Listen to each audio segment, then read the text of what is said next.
যাদের বাড়ির অভিভাবকরা বিদেশে আছে ওরা বেশি খায় না আপনারা বেশি খান? কামায় বেশি কে? যে প্রবাসে আছে, ঠিক না? খায় বেশি কে? কে খায় বেশি? ওরা বেশি খায়।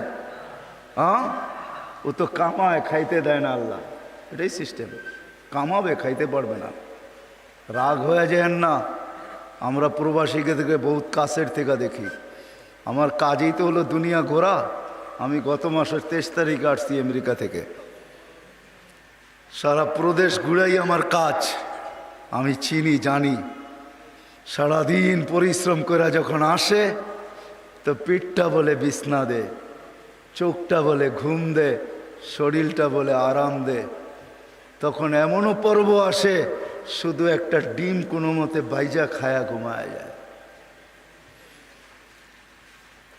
এমনও দিন আসে পুরান তরকারি ফ্রিজ থেকে বাইর করে কোনো মতে একটু খায়া ঘুমায় যায়। সকালে আবার রিল্যাক্স হয়ে কাজে যাইতে হবে। 1 তারিখ আসলেই বাড়িতে পয়সা পাঠাইতে হবে।